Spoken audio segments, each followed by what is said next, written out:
The UN's World Food Program chief has warned that Gaza has reached a, quote, breaking point due to starvation. Reporting from there has become increasingly dangerous. Still, a group of journalists managed to gain access to starving Palestinians.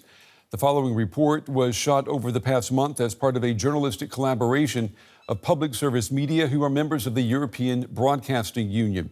And a warning, this report shows graphic images of human suffering and starvation. This is Maryam in better days. Now the 9-year-old has been hospitalized in Gaza City for severe malnutrition. Her family has had to move several times since the war started and may be displaced again if Israeli forces occupy the city. The hospital can't offer food regularly, and Maryam has trouble eating the pureed chicken and rice that's sometimes available. I miss eating. I feel tired and hungry. I want to get better. I want to go back to how I was before. I'm very sick. I was in first grade. I used to go to school and see my friends. I'm scared that the war continues and I die. I can't describe my feelings. I don't know what to tell you at any moment. I've prepared myself at any moment to lose my daughter if I left the hospital. Some markets are still open in Gaza, but mainly sell vegetables at sky-high prices. A kilogram can cost $40 or more. Most people look but can't buy. Famine has cut across Gazan society. Ahmed's father had a government job with the Palestinian Authority. But the family has been displaced and Ahmed is now also severely malnourished. His mother says he was a happy, well-adjusted student before the war. I feel sick. I have low proteins. There's no protein in me. My feet are swollen. I wish we could go back to our lives before the war, even for just one day. Right now, life is hopeless. It's destroyed. Sandra Rashid runs the American Near East Refugee Aid Organization's operations in Gaza. She says the NGO has millions of meals ready to go into Gaza, aid that has been held up at the border for months. I think there is definitely a weaponization of humanitarian aid on the side of Israel, and they're using that as a negotiation chip when to free the hostages, and the hostages need to be freed. That nobody argues with that, but you don't use that against the population. That's collective punishment.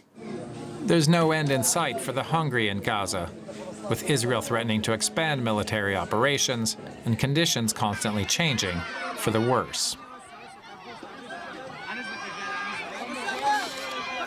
That report was filmed over the past few weeks, and we have a tragic update. DW has just learned that the boy you saw in that segment, Ahmed, has now died as a result of malnutrition.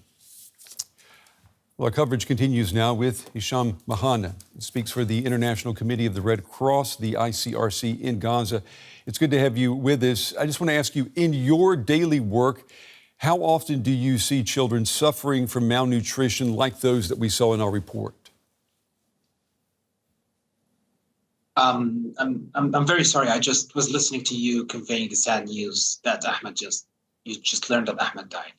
It's a tragedy amongst many tragedies we cross by every day in Gaza for a long time now. And no matter how much we speak, no matter how much we try to express, it's still far away from the reality in Gaza, from the real suffering people have been enduring for a long time now, for an indefinite time. The ICRC, the International Committee of the Red Cross, has a field hospital in Rafah, southern Gaza Strip. It was established in May 2024. It has been responding to thousands of casualties and many people who are seeking aid near or from the food distribution sites. And that results in many casualties that are coming into our hospital every day, exhausting the available resources, which are limited.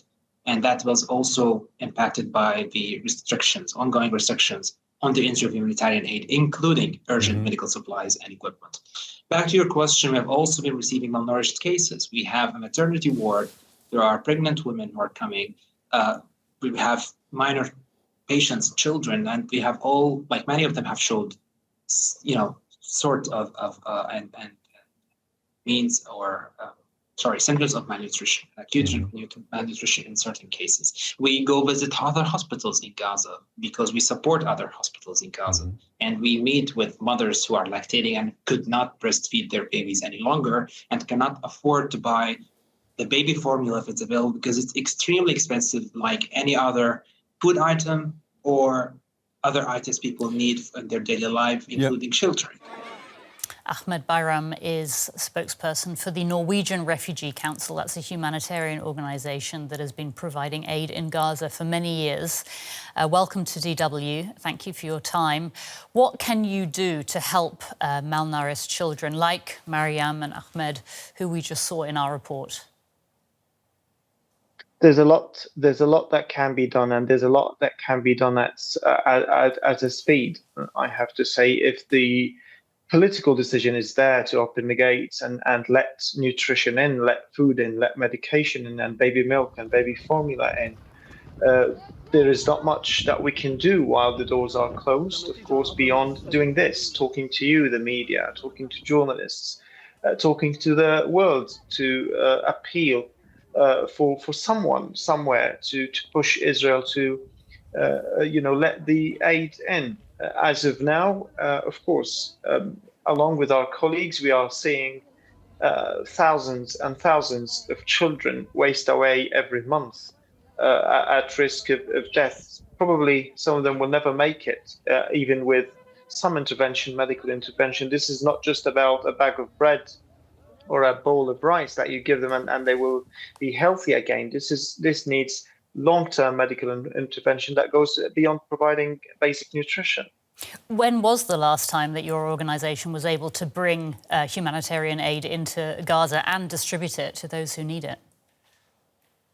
Oh, it's been ages. It's been since I would say 2nd or 3rd of March. That's almost 6 months now. Half a year that Gaza people don't have. They don't have half a day.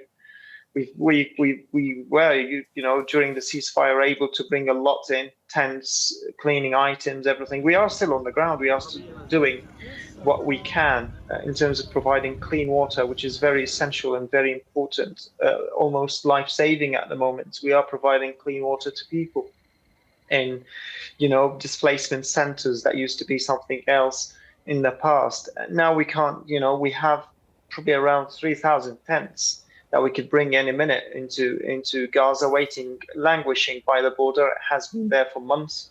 And along with us, there are thousands of aid, tons of aid that are waiting, from peer organizations as well. So yes, the restrictions continue, even with Israel promising to bring in shelter support. It has been over a week and we haven't been able to bring in a single tent into Gaza. Last week, the UN-backed hunger monitor officially declared famine in parts of Gaza. Did that declaration change anything at all? Have you seen any change on the ground since that declaration was made? Barely noticeable. It's there's some food that is making it into Gaza. There's some trucks that trying to relieve some areas, but the disaster is way beyond the ability of 100 or 200 or 1,000 trucks to fix it. What needs to happen is unconditional food quantities to be brought into Gaza. Nothing has changed. My colleagues still talk about how the same questions, they hear the same question from their kids every day. What are we going to eat today?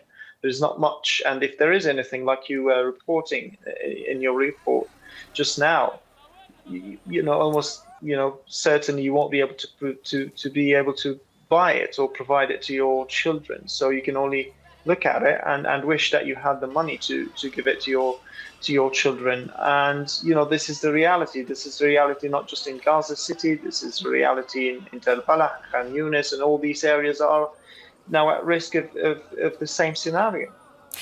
Israel has called on the UN to retract the famine report.